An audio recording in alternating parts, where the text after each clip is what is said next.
Assalamualaikum warahmatullahi wabarakatuh. Om Swastiastu, Namo Buddhaya, salam kebajikan, salam sejahtera bagi kita semua. Baiklah, kami dari kelompok 1 akan menjelaskan materi tentang pajak yang mana beranggotakan saya sendiri, Ari Wibowo, NIM 3432001029. Dan saya Bayu Anugrah Ramadan Siregar, NIM 3432001026. Dan perkenalkan, nama saya Tengku Hafiz Arabi dengan NIM 3432001027. Dan saya Alim Oktobrian Nasrullah dengan NIM 343200028. Itulah anggota dari kelompok 1. Mari kita lanjut ke slide selanjutnya. Baiklah, saya akan menjelaskan beberapa materi tentang pajak, yaitu pajak memiliki definisi. Yang pertama, kata pajak berasal dari bahasa Latin yaitu taxo, yang memiliki arti iuran wajib yang dibayarkan oleh rakyat untuk kepentingan pemerintah dan kepentingan rakyat itu sendiri. Membayar pajak merupakan salah satu kewajiban untuk warga negara. Pajak merupakan salah satu sumber bagi negara untuk melakukan pembangunan. Dengan membayar pajak, diharapkan dana tersebut bisa digunakan untuk kepentingan seluruh masyarakat, bukan hanya untuk para pejabat dan petinggi lainnya. Membayar pajak bahkan diatur dalam Undang-Undang Dasar 1945 Pasal 23 Ayat A yang berbunyi, pajak dan pungutan lain yang bersifat memaksa untuk keperluan negara diatur dengan undang-undang. Baiklah, untuk materi selanjutnya kita masuk ke manfaat pajak. Pajak selain memiliki manfaat juga memiliki fungsi. Pajak mempunyai fungsi yang sangat penting untuk pembangunan sebuah negara. Selain memiliki fungsi yang sangat penting bagi kelangsungan suatu negara, pajak juga memiliki manfaat untuk masyarakat umum dan juga bagi negara tersebut. Berikut adalah manfaat pajak bagi negara maupun bagi masyarakat umum. Yang pertama, manfaat pajak untuk negara. Berikut adalah beberapa manfaat pajak untuk negara, yaitu yang pertama, pajak digunakan untuk pengeluaran negara yang bersifat self-liquidating. Misalnya untuk pengeluaran proyek produktif seperti proyek KAI, kereta cepat. Itulah salah satu contohnya. Yang kedua, pajak juga digunakan untuk pengeluaran reproduktif seperti pengeluaran yang akan memberikan keuntungan dalam segi ekonomi bagi masyarakat, misalnya seperti pertanian dan lain-lain. Yang ketiga, pajak digunakan untuk pengeluaran yang bersifat self-liquidating dan tidak reproduktif seperti pembangunan sebuah monumen bersejarah dan lain-lainnya. Yang keempat, pajak digunakan untuk pengeluaran yang bersifat tidak produktif seperti digunakan untuk pembangunan anak yatim. Yang kedua, manfaat pajak yaitu manfaat pajak untuk masyarakat. Yang ini manfaatnya untuk umum, yang tadi manfaatnya untuk pemerintah. Yang ini manfaat pajak untuk masyarakat yaitu yang pertama, pajak digunakan untuk membangun infrastruktur seperti rumah sakit, jalanan, sekolah, dan fasilitas umum lainnya yang seperti kita nikmati di Indonesia ini, seperti universitas. Itu merupakan termasuk dari uang dari sumbangan pajak yang kita bayarkan dan untuk kita. Yang kedua, pajak digunakan untuk memberi subsidi bahan bakar minyak dan juga subsidi pangan. Seperti yang kita alami belakangan ini, negara kita subsidi minyaknya dikurangi atau dialihkan alokasinya menjadi subsidinya dikurangi dan harga BBM pun melambung tinggi. Namun itu tidak terlalu merisaukan karena kalau kita membayar pajak, kita akan merasakan dampaknya tersendiri. Yang ketiga, pajak digunakan untuk menyediakan pelayanan transportasi umum seperti busway dan banyak hal lainnya yang seperti yang kita lihat di ibu kota besar. Yang keempat, pajak digunakan untuk pelaksanaan hal-hal demokrasi, contohnya seperti pemilu tersendiri yang diadakan, dananya bersumber dari pajak. Seperti pemilu pilkada, pilpres, dan pemilu lainnya yang bersifat demokrasi. Baiklah, di sini saya akan melanjutkan penjelasan dari pajak, yaitu setelah kita mengetahui apa itu pajak dan apa juga manfaatnya, selanjutnya kita harus mengetahui fungsi-fungsi dari pajak itu sendiri. Pajak itu memiliki begitu banyak manfaat, baik untuk negara maupun untuk masyarakat itu sendiri. Selain untuk pembangunan, pajak juga memiliki manfaat untuk pembiayaan penegak hukum, keamanan negara, pekerjaan publik, subsidi dan biaya operasional lainnya. Fungsi pajak dibagi menjadi 4 bagian, yaitu yang pertama adalah sebagai fungsi anggaran negara. Fungsi anggaran negara ini adalah untuk membiayai pengeluaran yang dilakukan oleh negara.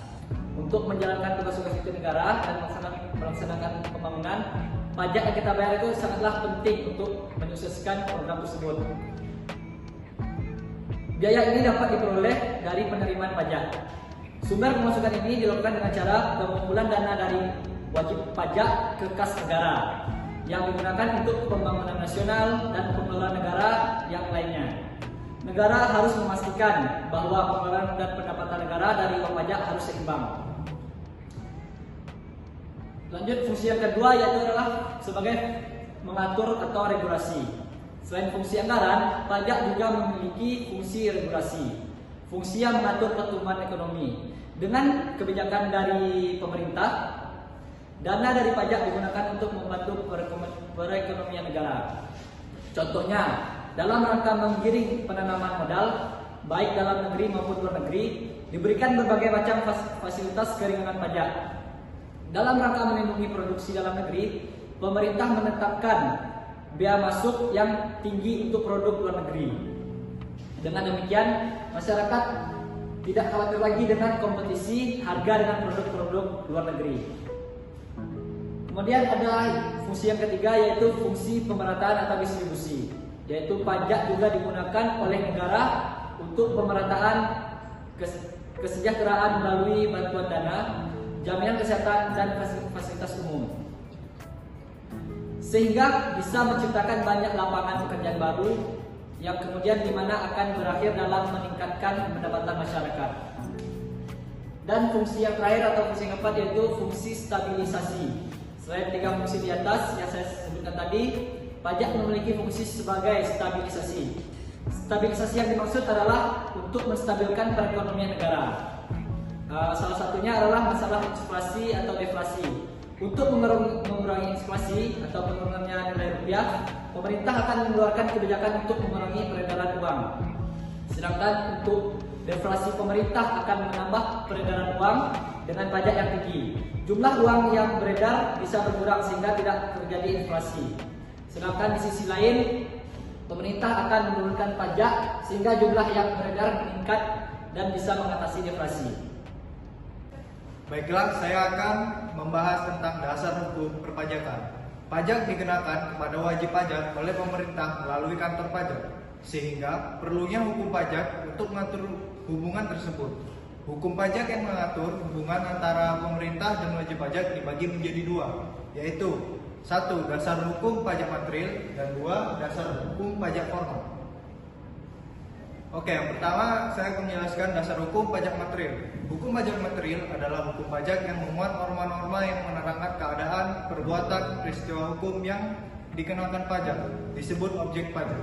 Siapa yang dikenakan pajak disebut subjek pajak. A.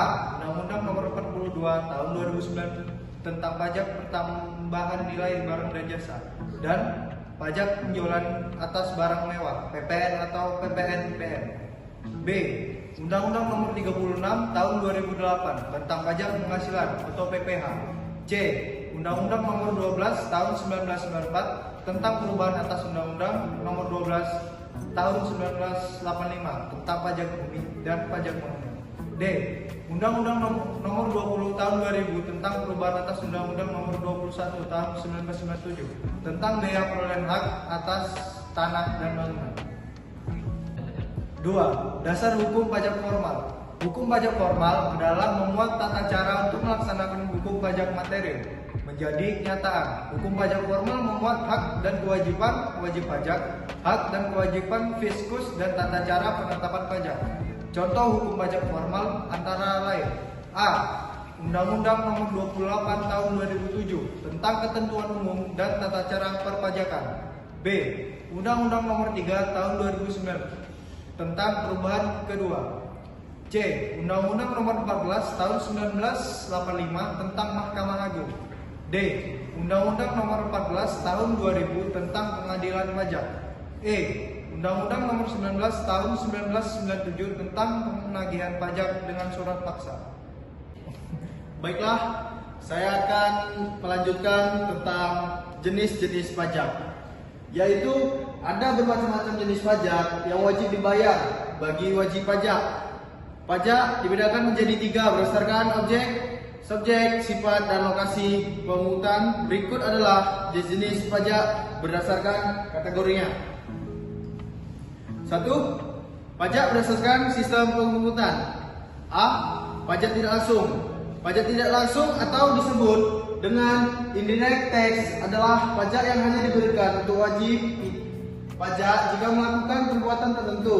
Pajak ini hanya bisa dipungut hanya jika sesuatu perbedaan atau peristiwa menjadi, misalnya pajak pertambahan nilai atau PPN yang dipungut ketika sedang berbelanja di supermarket atau makanan restoran. Selain itu ada juga pajak penjualan atas barang mewah, pajak ekspor, dan pajak bea masuk. Dan yang kedua yaitu pajak langsung. Pajak langsung atau bisa disebut dengan direct tax adalah pajak yang bebannya ditanggung oleh wajib pajak dan bisa dialihkan oleh orang lain. Pajak langsung bisa dibayarkan secara berkala berdasarkan surat keterangan pajak yang dikeluarkan oleh kantor pajak. Beberapa contoh pajak langsung adalah pajak penghasilan, pajak bumi, bangunan, pajak kendaraan bermotor. Baik, yang kedua ialah pajak berdasarkan sifat. A. Pajak subjektif. Pajak subjektif adalah pajak yang dikenakan berdasarkan keadaan atau kondisi di wajib pajak. Pajak ini bersifat individu, jadi besar kecilnya jumlah pajak yang harus dibayarkan bergantung pada kemampuan individu. Wajib pajak, contoh dari pajak subjektif adalah pajak penghasilan dan pajak kekayaan. Dan yang kedua ialah pajak objektif. Pajak objektif adalah pajak yang hanya memperhatikan kondisi objektif saja. Dalam pengenaan pajak objektif tidak memperhatikan kondisi dari wajib pajak itu sendiri. Ada beberapa golongan yang terkena pajak objektif yaitu WNI yang mempunyai atau menggunakan alat-alat yang dikenakan pajak. Pajak yang barangnya mewah. Beberapa contoh pajak subjektif adalah pajak impor, bea masuk, pajak pengajuan atas barang mewah, bea cukai, pajak berdasarkan bermotor, dan pajak pertambahan dunia. Baik, yang ketiga ialah pajak berdasarkan instansi pemungutan pajak.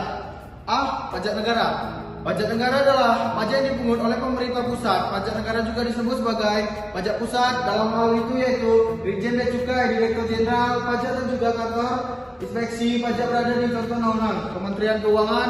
Beberapa contoh dari pajak pusat yaitu pajak penghasilan pajak, pertambangan, nilai pajak, penjualan atas barang mewah, pajak bumi dan bangunan, bea peroleh hak terhadap tanah dan bangunan, dan lain-lain.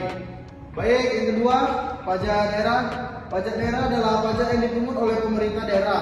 Pajak lokal hanya terbatas untuk rakyat di daerah tersebut dan pemungutan dilakukan oleh Pemda tingkat 1 dan 2. Beberapa contoh pajak: hiburan dan tontonan pajak, penerangan jalan, dan bea balik nama kendaraan bermotor.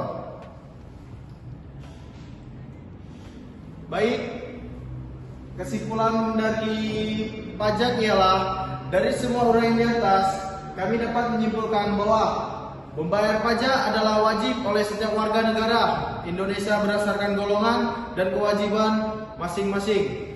Kedua, tidak ada toleransi dalam pembayaran pajak. Yang ketiga, apabila terjadinya pelanggaran dan pembayaran pajak, maka akan mendapatkan sanksi sesuai dengan undang-undang yang berlaku. Baiklah, sekianlah penjelasan materi tentang pajak yang dibawakan oleh kelompok 1. Untuk itu, marilah kita tumbuhkan niat kesadarannya untuk membayar pajak, karena pajak itu dari kita dan untuk kita, dan untuk kesetaraan pembangunan di wilayah Indonesia. Sekian dari kelompok 1. Terima kasih. Salam pajak.